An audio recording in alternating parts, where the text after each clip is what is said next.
G'day, Nina. How are you? Good, thanks, Andrew. That's the second introduction I've done. That's what are you very talking about? There's no second good. introduction. Oh, no, there was. Who's crazy now? I just forgot. Well, Nina does believe there's two suns outside. I don't know what drugs she's been taking, but there you go. So anyway, today we're going to talk a bit about the CFMEU, but nothing wonderfully new about it, but just to talk a bit of the history, but to explain actually why we don't have to be where we are if the MBA and a few other organisations grew a spine and stopped their past behaviours. And if we want to stop this, there is a set of behaviours that we as leaders in a community can do which prevent where the CFMEU is now. We'll talk about that a bit later. We see Burke's come out now, the federal minister with part-time, which is No. It was Vice President Hatcher. But it wasn't Burke who... No. I'm sure it's Burke who introduced the idea. Well, the article didn't mention him. I reckon it's Burke again. Anyway, it's about part-time employment and whether there's two different forces at play. Obviously, there's the unions who want to have 28 days notice of change of part-time, continue to want to have the overtime paid, anything outside that part-time. Yeah, so basically the Fair Work Commission have announced that there will be a review into part-time employment commencing next year. Spurred by Burke. Well, it's come out because the government has already done a review last year, yes, which didn't succeed. Basically, the unions and the employer associations could not agree on anything. So the Fair Work Commission said, look, we need to do something and have a review. And at the moment, the unions are wanting minimum 4 hours per shift, 28 days notice for roster changes, which is very impractical. But then employer associations are seeking, because some awards already have this, the ability to have part-time employees work extra hours without incurring overtime. To provide flexibility for both parties. Yeah, well, isn't it funny how Australia just gradually make it harder to work, don't they? It's becoming very onerous. Yeah, it is onerous. I don't know how most businesses actually comply, because I know, we're a business of about 70 people, and it's actually, I still get questions being asked from HR back saying, so what do we pay? What do we do? Yeah. And it's an organisation where we have a specialty in that area, and it's still complex to manage. So this will just be another complexity along the way. And Fair Commission are looking at implementing a standard work from home clause in the Clerks Ward from next month. So they're looking at that, and if that succeeds, it will be rolled out across all industries. Good, isn't it just great? Is it? More onerous things. Yeah, I'm tired of it. Okay, so Daniel O'Hurley's case, ChatGI. ChatGPT. Whatever. And AI. Yeah, AI. I want to send a text written by AI to some AI to sack them. I think that's such a good idea. Well, you know what? To be fair to that lawyer, I'm sure it would read a lot better than some of the other ones we've seen in cases where people are just like, F off. Well, no, that's not good. It's probably more polite. But who thinks it's a good idea to send a text to anyone, terminate, but particularly one that you didn't write yourself? Yeah, but what a clever thing that is. The background facts are even more astounding because it was a legal assistant who was late to work. So that's on what two occasions and been absent for 8 days or something. On sick leave and had provided a medical certificate. And so the lawyer had said, oh, yeah, you've abandoned your employment, and then sent out this text. On what grounds could that possibly be right? Well, if you're Mr. AI, that anything can be right, really, because it doesn't have to be factually correct. Yeah, but then he tried to take it back, and the AI was too thorough in their messaging. So, in simple terms, he sent a text saying, "You abandoned your employment," then realised he'd done the wrong thing and said, "Oh no, I'm not trying to terminate you." But the words of the text were absolutely clear, and then when the young, well, not the, I don't know if it was a young assistant, when the applicant brought their application, they tried to say, oh, there was no termination. And the commission said... Yeah, it was jurisdictional. Yeah, jurisdiction said, no, there's most definitely. Yeah. Can I just say, when you're going to terminate someone, can you always make sure you do it in person? It's always a good start. And be really clear in the nature of your language, be generous, be direct, and most of all, have proper basis for doing something. Yeah, I think that last bit is probably the number one problem. But there is a level of truth, isn't there, that sometimes people get on your nerve, whether it's not coming to work regularly or coming to work late. Even if what they're doing is legally, it's an irritant you become sensitized to, and then you start to believe something which is just not true about that person. That sensitization leads to a number of really bad mistakes. So, for instance, if it was happening here, I would definitely speak to Kim or Nina and say, look, I'm feeling like this about so-and-so. And they would go, Andrew, take your medicine, go home, don't send anything, don't say anything. But unless you've got somebody at a peer, you can be candid enough to say, look, this is how I feel. You're not going to get the feedback about, well, it might be how you feel, but it's not reasonable. Mm. All right, why don't we jump on to our next case? Discrimination. Oh, this is a discrimination case. Look, the only reason I've put this case in, can we just deal with this really briefly, is there is a whole lot of actions that people do and publish, which is discrimination. I want a person over 50 to do this work. And we look at things like gyms and go, oh, well, Fernwood can do it. Well, they have an exemption. They look at clubs where only men or only women go to. They have exemptions. But to be clear, you have to actually seek an exemption. You can't determine yourself to have an exemption. So really all this is a case about a young kid with a disability who would not be managed by women, and they were seeking an assistant who was a man to manage him. That's the case. And the court said fine. But I guess I want to raise it today because there are a number of circumstances in life where we do have people of a particular age or of a particular gender or whatever, where people think it's okay still to write that stuff. It's not, okay? Unless you actually apply, and it's here at VCAT or whichever jurisdiction it is, for an exemption with the proper grounding and basis for doing it, it is just discrimination. Yeah, and this was based on safety concerns. Yeah. So there was valid grounds and a specific exemption. We've dealt with other cases where it was just like a normal activity of some kind, and they were trying to say it was only women or whatever, and they couldn't meet the threshold. So just be mindful. Okay, well, let's bump on a quick one. I just wanted to go through it just to remind people. Okay, I think this is a really interesting case. Do you? I thought it was run of the mill. Okay. All right. Well, you tell me why you think it's run of the mill.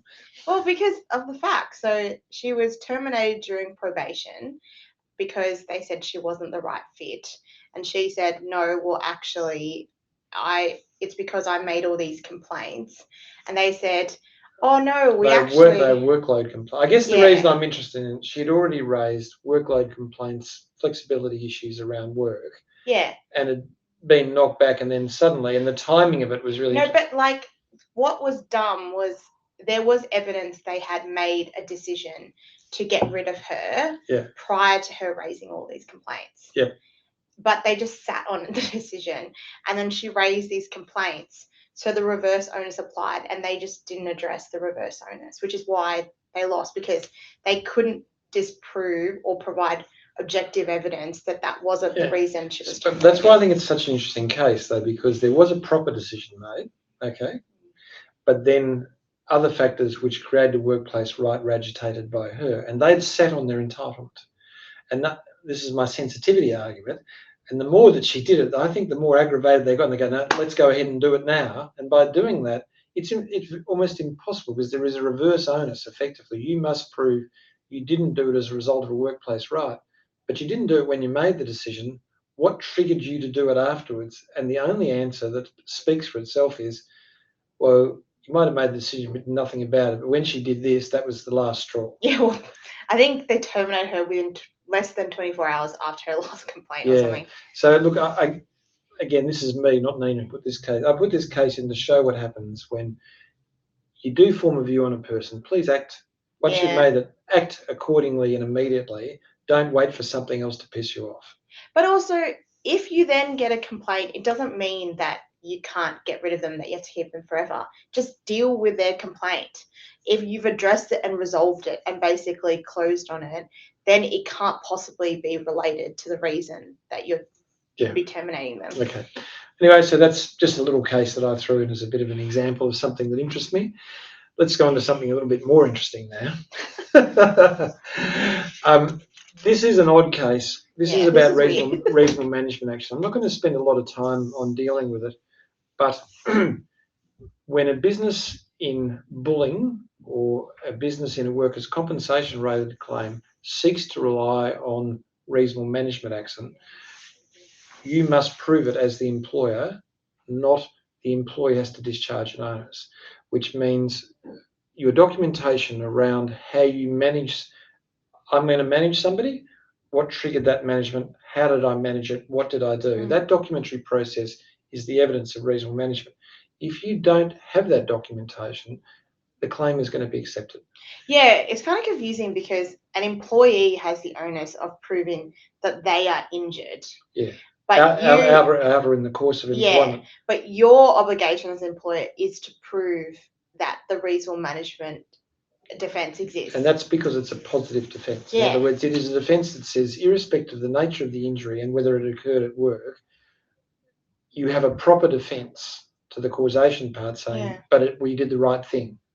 So to do that, quite clearly, it's a high threshold as well, because it's not easy to prove that. But if you do not have the documentation, you cannot prove it. Yeah, and it would be impossible to do it the other way. Like, how can an employee Well, disprove that's that? what the Commission said. Yeah. It would be absurd. Yeah. Anyway, I thought we'd just run it out because I think it's a case that people don't quite understand the burden of actually, and not I mean burden of proof, but how difficult it is to prove reasonable management action. And I wanted to come back and say, I'll do it for the fourth time now.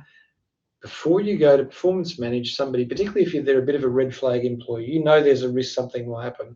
Get the documentary process right. Get your tick list of what you have to do right. Make sure you're offering people support all the way through that process so you can show everything you've done, emails, letters, process, document, tick, tick, tick, tick, tick, and your tick list.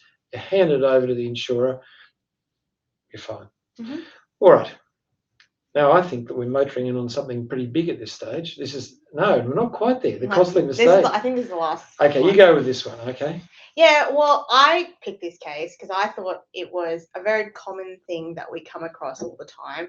And also, the facts made me laugh a bit. So basically, this manager resigned, provided 1 month's notice, only had to provide 1 week because he was within probation. And then the day after he resigned, it was accepted by the director at the time. The day after he resigned, he made all these complaints of bullying against his manager and also told other employees that he wanted to pull a Jenny, who was another employee who had left and had made complaints and then got paid out. Their notice period. So in typical fashion, during his notice period, his performance just started to drop. And there was more issues with him and his manager, and the director said he had concerns for the manager's manager and called him after he had lodged a grievance form with more allegations of bullying and constructive dismissal and stuff.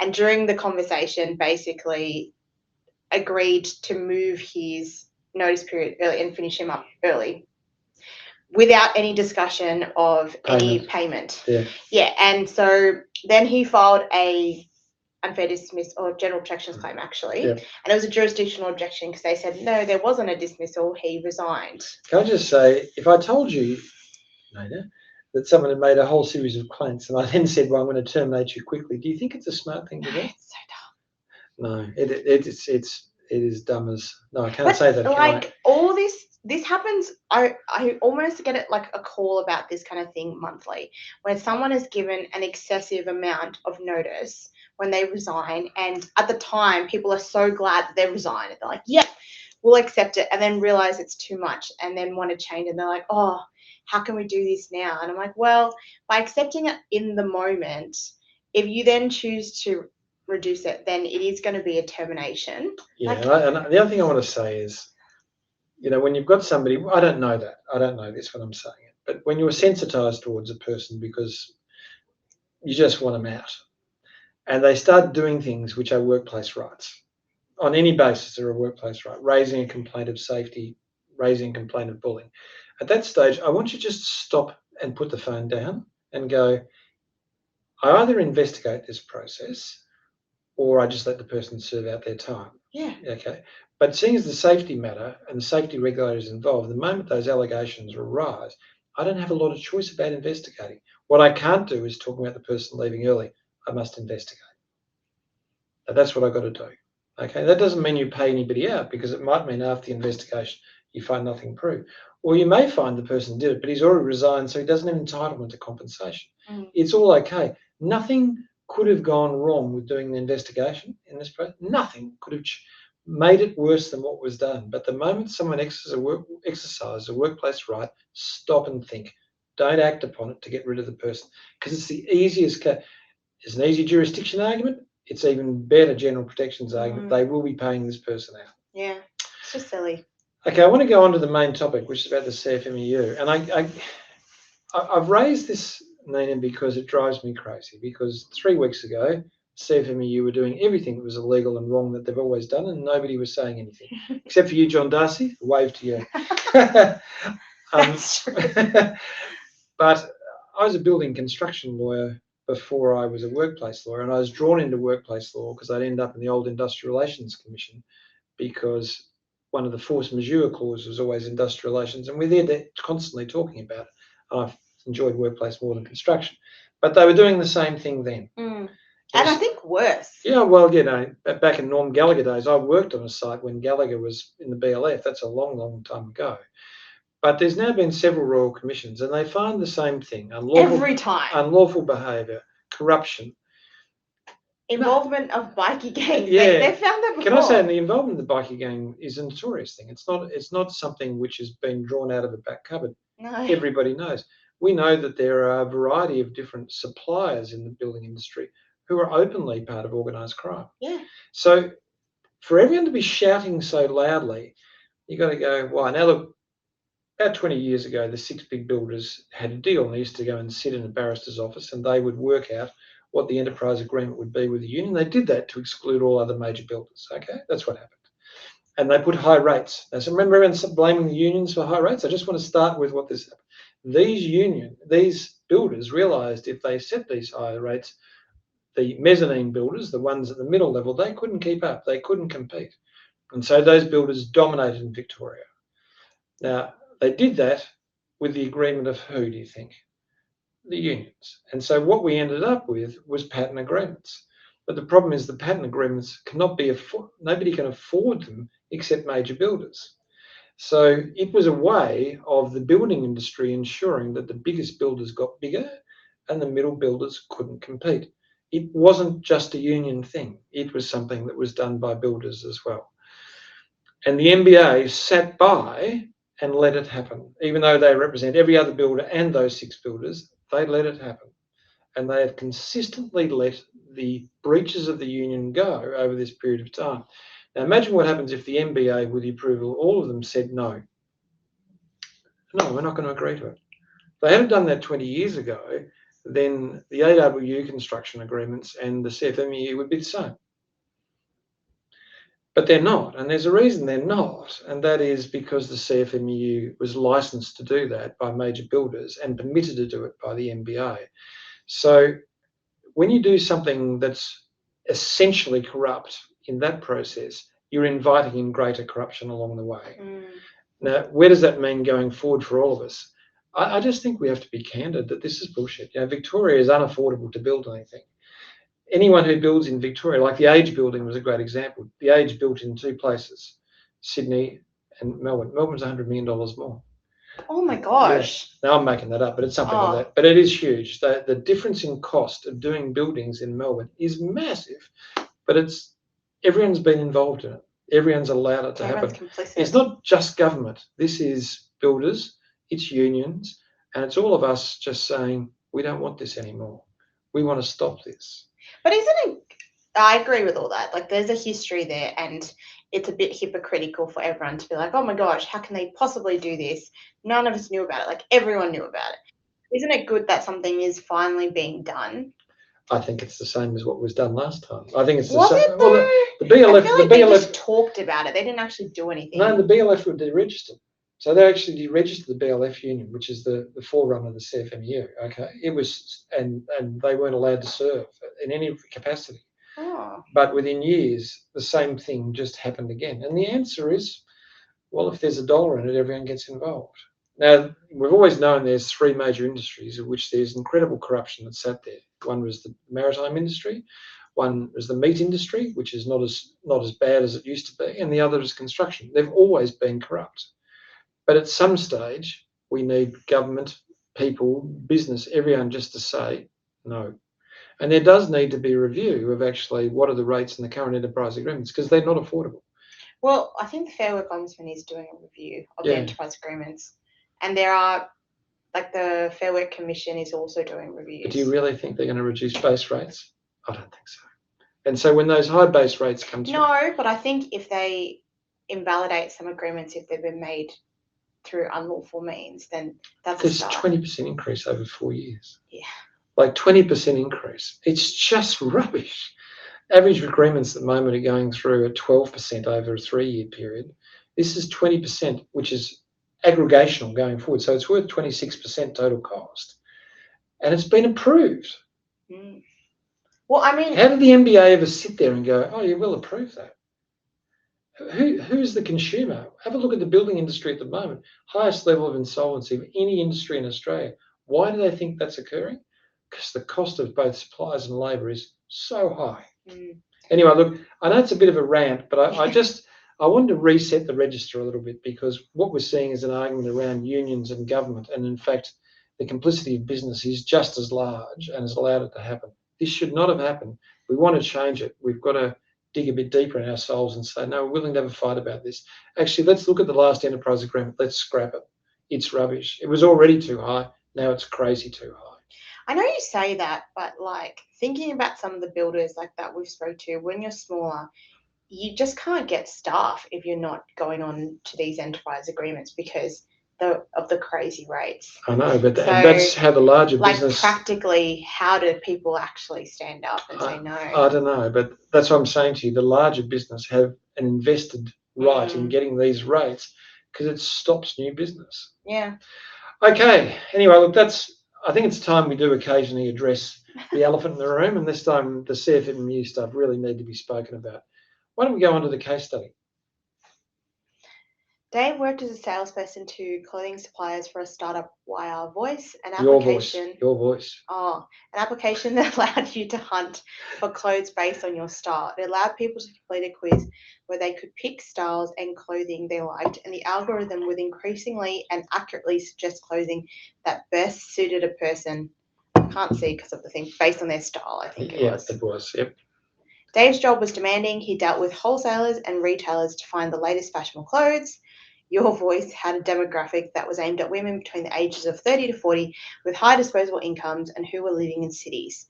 Dave's contract said he had to work 38 hours per week plus reasonable additional hours. He was paid over the award and had significant incentives. His market responsibility included Europe, Asia, and Australia. Yep. Therefore, many conversations. I can read. There's a thing on the screen. Yeah, That's why. I mean, HP Wolf Security has just turned up. Therefore, many conversations and emails fell outside Melbourne time. Dave had raised the difficult hours with his boss, Lucy. She just said, do the best you can. Lucy started to get feedback from suppliers and from the warehouse manager who was trying to fulfill the orders that Dave didn't return calls in a timely manner, even when there were big issues like missing stock. Lucy looked at Dave's work log, and it was apparent he had dramatically reduced his out-of-work hours and was not responding to many suppliers until the following day or after. Your Voice was built around their instantaneous support to both suppliers and clients. This was a significant breach of their values and undermined their business. Lucy spoke to Dave, and he said he will not be responding to email and calls out of hours. Lucy reminded him of his contract, and he told her to get stuffed. This business is killing me. Lucy explained to Dave he must respond in the same day to suppliers and manage his work to meet the client demands. He said he would try. A review of his logs of the next week and supply and customer complaints revealed he had not changed the way he worked in any way. Lucy arranged a meeting with a show cause letter. He attended and said he felt he was being bullied, and she listened to what he had to say and then terminated his employment for serious misconduct. Okay, assuming the process by Lucy was perceived to be fair, could Dave bring a successful workers' compensation claim? Well, yes, I think he could, because there was clear psychological hazards there. Yeah. And they didn't do anything to address it. Okay, so can I just explain, because as always, Nina is right, the actual performance management part of it's not the relevant part for this. Even if you could prove reasonable management action, the behaviours before, because they're not part of management, are tested on the subjective experience of what the person felt.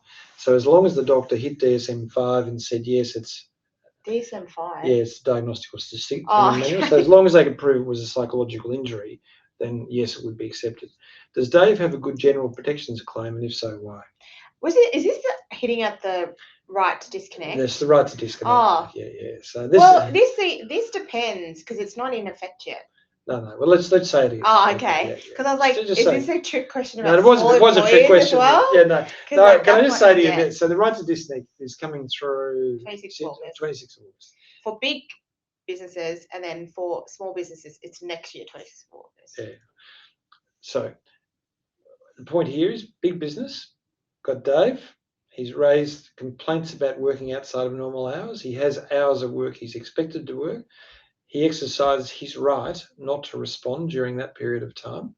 Yeah, and we're assuming he's not paid extra, like an allowance to respond for out of work. That's right, hours. yeah. So then he's exercised that right. Which is a workplace right. Yeah, and she's counselled him and then also disciplined him. Oh, sorry, terminated him for it. Sorry. Yeah. So yeah, good. Okay, so the choices here is, as Nina said, first you go to the contract. So it's 38 hours plus reasonable hours. So there's an argument that there is compensation there for working because it's a rounded up rate. So if you could show it was a rounded up rate that would countenance regular work and the nature of the job requires it, then the right to disconnect probably doesn't apply. But I think he's a salesperson. He's not a senior person. Yeah. So you can't say there's an expectation that you have to work these crazy hours at all times. Like, I think that's and I guess unfair. my point about this It's not a reasonable request. Yeah. So what you really got to do is say, well, what does it look like? And then you've got to build that into the contract and say, look, there will be regular out of hours sort of work. And here's what the expectation is during this period of time, and here's the compensation. So the person goes, I get what it is. So if you're not required to work more than 3 hours out of in any day, and you're paid as if you were going to get that, then you don't have a right to disconnect. But look, that just sort of shows you how it's going to work and how it can be complex. At a more senior level, it's a lot easier. At a more junior level like that, you go to the award, you look at what payment is, you look at reasonable overtime. Is it done by the day or is it done by a week?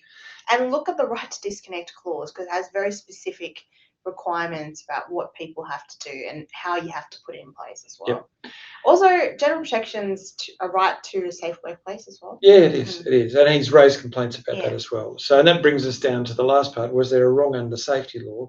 And I've got to tell you there was. Yeah, there was heaps of psychological hazards. Yeah, lots of psychological hazards. A failure to consult. So this is the other part. A failure to do an assessment in the process. So you identify the hazard. The hazard's been, there's no risk assessment process that's been undertaken. So no control has been introduced to assist. And there's no clarity about what success does look like. And so he goes, no, I'm not doing this. It's not my job. But also they're aware of the harm as well. It's a high risk, but they're also aware that it is harming him and they haven't stepped in as well. So I feel like it's aggravated. Yeah.